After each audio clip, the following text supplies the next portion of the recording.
Прывітанне! Вы на канале Гродно 1127 і сёння мы падрыхтавалі для вас гісторыю пра таямнічую пабудову на вуліцы Белуша. Здагадаліся, што гэта? А гэта капліца, што размяшчаецца на вайсковых могілках. Калі ўвогуле з'явіўся гэты некропаль, хто пахаваны ў гэтай самай капліцы і што вядома пра гэтага чалавека?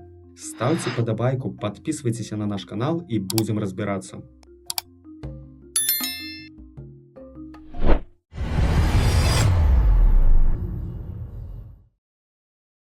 Спачатку давайце разбярэмся з могілкамі. Іх заклалі ў канцы 1880-х гадоў, і першапачаткова яны складаліся з дзвюх частак: лютэранскай альбо паўднёвай і паўночнай, на якой знаходзіліся пахаванні вайскоўцаў іншых хрысціянскіх веравызнанняў.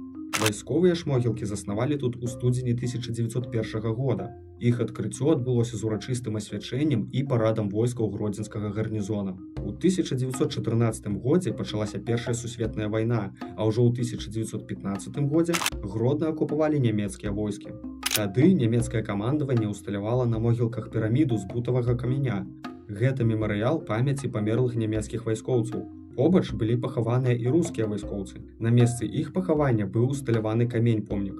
Верагодна, што і яго усталявалі немцы, бо надпіс на ім быў выкананы з памылкай: «Павший рускіх героев 1915 год». Такім чынам лютэранскія і вайсковыя могілкі аб'ядналі.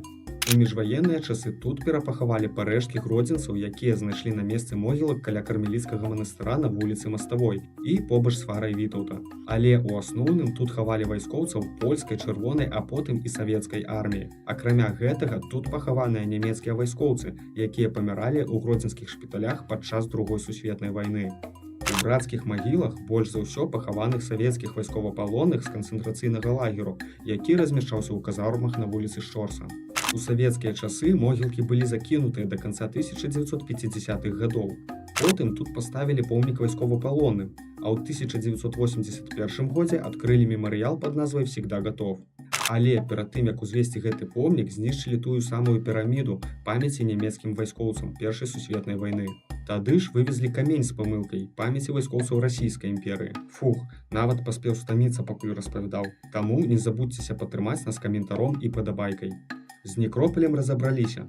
Давайце разбірацца з капліцай, якая знаходзіцца на гэтых самых могілках. Капліцу пабудавалі ў 1896 годзе. На гэтым месцы быў пахаваны генерал-маёр арміі Александр Русаў, які паходзіў з балтыйскіх немцаў-лютэранаў. Што пра яго вядома? Гэты вайсковец удзельнічаў у Крымскай вайне, а таксама кіраваў падаўленнем сялянскіх хваляванняў у Кіеўскай губерніі. У 1885 годзе ў званні генерал-маёра Русаў выйшаў у адстаўку і набыў фальварак Закрыўшчызна, што недалёка ад сённяшняй чыгуначнай станцыі Жытомля ў 20 кіламетрах ад Гродна. У тым жа годзе яго прызначылі правадыром дваранства Гродзенскага павета. Акрамя таго, ён быў старшынёй з'езда міравых пасрэднікаў, старшынёй камітэта грамадскага здароўя, узначальваў павятовую санітарную камісію, ды ў дадатак да ўсяго яшчэ і камісію па складанні чарговых спісаў прысяжных засядацеляў.